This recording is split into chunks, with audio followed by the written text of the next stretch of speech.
Mindset and motherhood, mystery and ministry. You were never meant to remain frozen. You were meant to rise, rewrite, and be redeemed. And in this space, we will explore it all. Welcome to the Ink and Redemption podcast. I'm your host, Vicki Glass.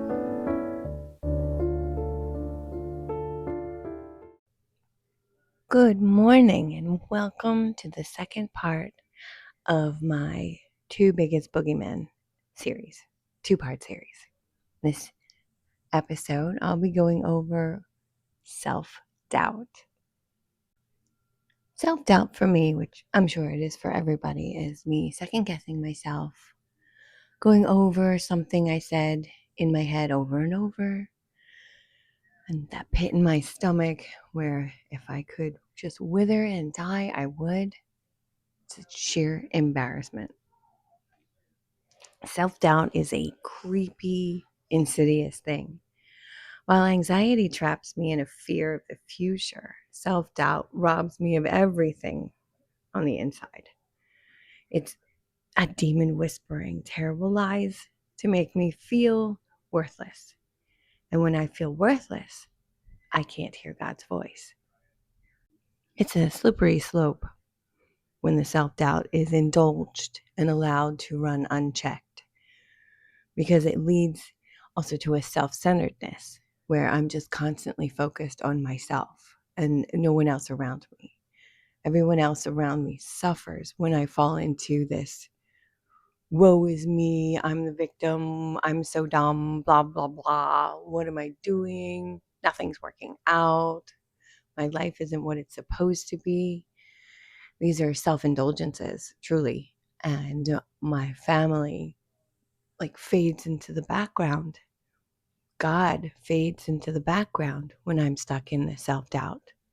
And ultimately, that self-centeredness runs into or becomes spiritual blindness, much to the delight of the evil one.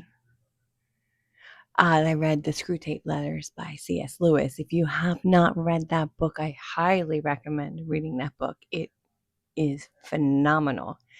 And I know in this podcast you're going to hear me talk about probably a little bit more than I should, but I do feel like the devil doesn't make you do things, but he sure as heck will make you justify things that maybe you probably shouldn't be doing. And indulging the self-doubt is one of those things. And I've had to learn over time to catch myself. Just like with my anxiety, I have to catch myself. Because these self-indulgences leave me blind to God's presence in our lives and the world around us.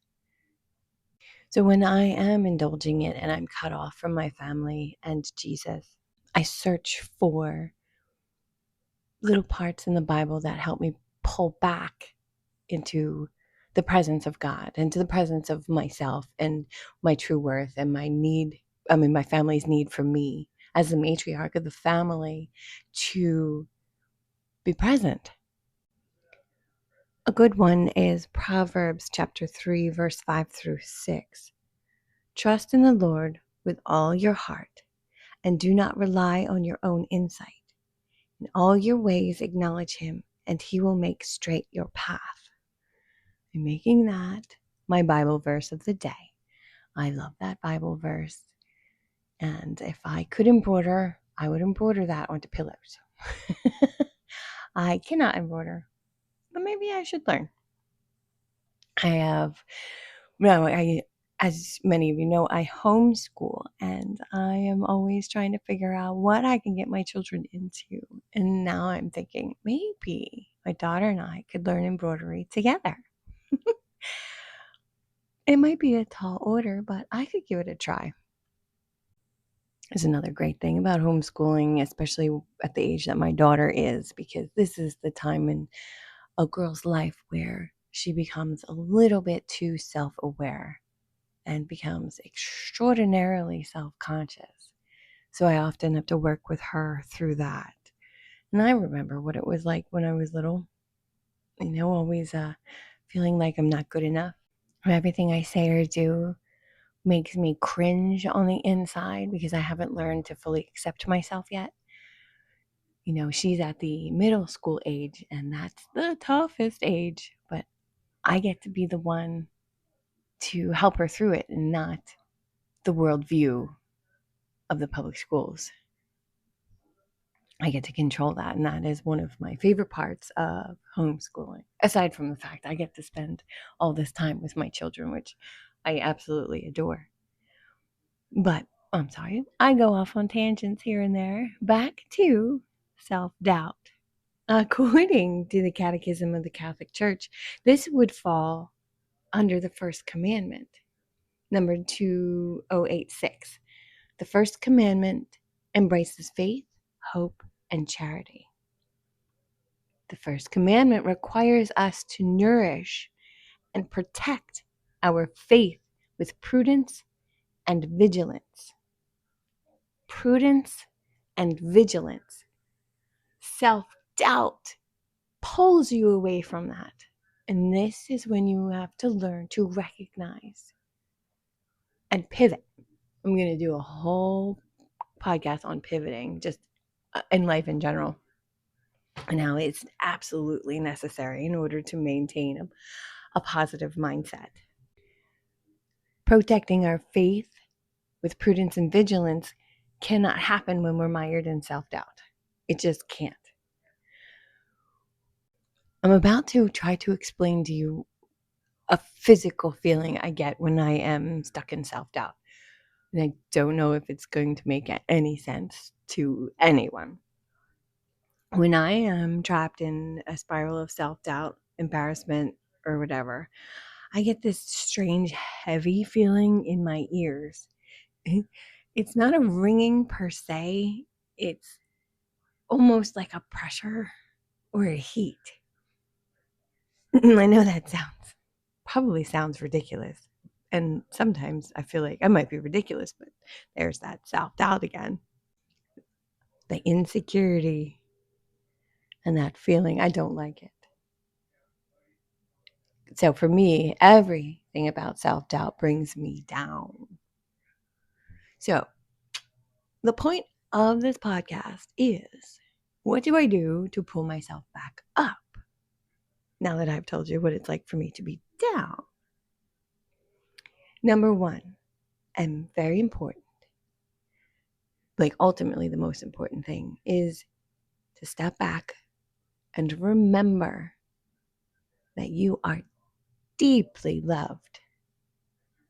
So I stand back and I remember that I am a beloved daughter of our Lord Jesus Christ, and I am deeply loved. You are deeply loved because you are fearfully and wonderfully made. Never, never forget that. Number two, and always remember you are only human. I have to tell myself this all of the time, that I am not expected to be perfect. No one expects you to be perfect, least of all our Lord. He knows that you're human and that we are all so deeply flawed. We are constant work in progress. And that is the beauty in what we are. A cat can walk around with all this confidence because it's a cat and it knows that it's awesome. We know that we are not particularly awesome, but we're loved. So it's a reminder to always release that feeling of need for perfection.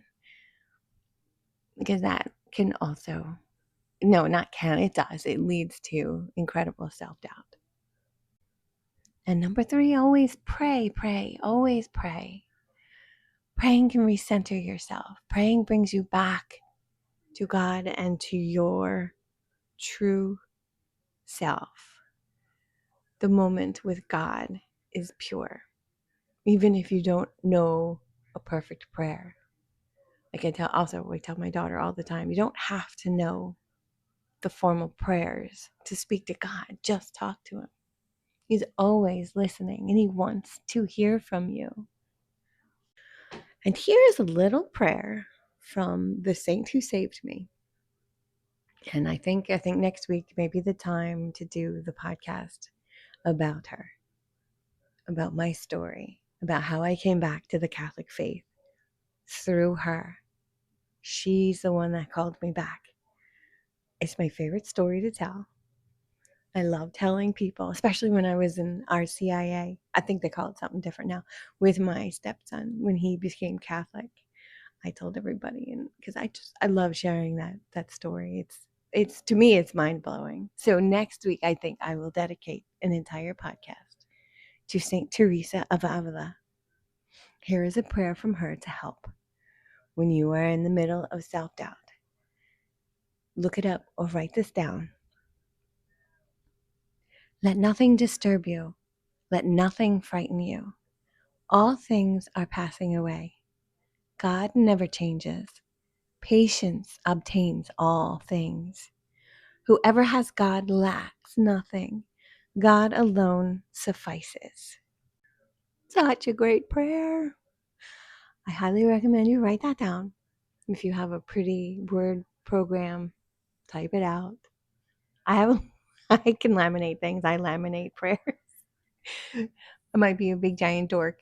I'm sure most people I know do not have a laminator, but I do. So, anyways. Oh, another wonderful prayer, which helps me when I'm having control issues, when I'm lacking in confidence, or no, when I have self doubt, and I'm in that season where I'm trying to control everything, is the Litany of Humility. Fabulous prayer. Fabulous prayer. I'm not going to read that one. That one's a little bit longer. Maybe I'll revisit that in a future podcast. But that's a great one. Now that I've shared some of the ways that I work through anxiety and self doubt, I also want to speak a little bit about the world at large, because I know that there are so many mixed messages. What's that? Mixed messages is? Oh, you know what I mean? And crisscross signals that get broadcast like directly to our brain through all of our connected means, our phone, our Alexa. Can't say it too loud or she'll talk to me. Our televisions, our schools, our stores. I pick up conversations all the time. And these all contribute to our insecurities, because we're often stuck in that comparison game. Well, oh my goodness, she has her stuff together. Why can't I be more like her? Or, oh my goodness, she's so pretty. Why can't I be well put together like that? Like, I know I'm not the best at femininity all the time. I often wander around in sweatpants and a giant t-shirt. And I am working on that. That is a work in progress. It's also a reason why there's, again, no video for this episode, because aside from the fact that I am in an oversized t-shirt and sweatpants and my hair is not brushed, I'm also in the throes of remodeling my first floor and switching out my summer clothes for my winter clothes. So there's all of that going on, and I'm trying to prepare for Thanksgiving on top of everything. These are the moments that I love. I do. I love these moments, but they can contribute to my self-doubt as well. It is. It's entirely too easy to compare ourselves to other people. And we are comparing ourselves to our perception of other people. It is most likely far from the truth. They are suffering from anxiety and self-doubt just as much as you are. So always keep that in mind as well. The important part is that we make every effort to change the channel in our brain to not indulge. And as always, always, always ask God for help. Lay it at his feet. Give it up to him. Talk to him. I literally talk to him right out loud. Sometimes even when there's people around. Because he loves you. And He's always, always listening. And I hope you have a fabulous weekend. And I love you.